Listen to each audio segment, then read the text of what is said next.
Dibre, haYamim, Second Chronicles Chapter 16.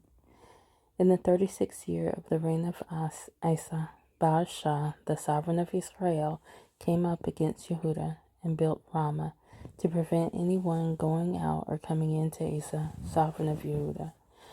And Asa brought silver and gold from the treasuries of the house of Yah and of the sovereign's house, and sent to Ben-Hadad, sovereign of Aram, who dwelt in Damascus, saying, Let there be a covenant between you and me, as there was between my father and your father. See, I have sent you silver and gold. Come, break your covenant with Baasha, sovereign of Israel, so that he withdraws from me. And Ben-Hadad listened to the sovereign Asa, and sent the commanders of his armies against the cities of Israel, and they struck Ion, and Dan, and Abel-Mayim, and all the storage cities of Naphtali.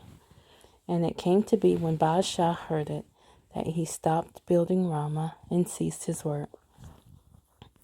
Then Asa the sovereign brought all Yehuda, and they took away the stones and timber of Ramah, which Baasha had used for building, and with them he built Geba and Mitzpah.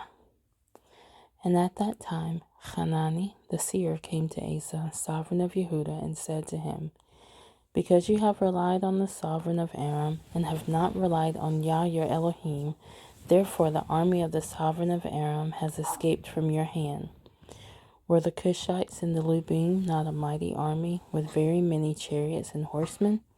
And because you relied on Yah, he gave them into your hand.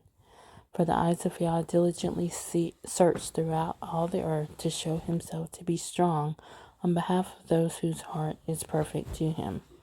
You have acted foolishly in this, so from now on you shall have battles.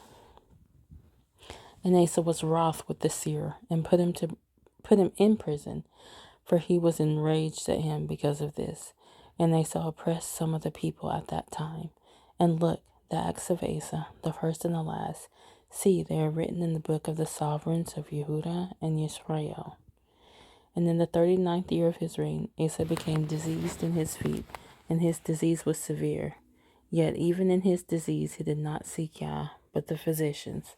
So Asa slept with his fathers, and died in the 41st year of his reign.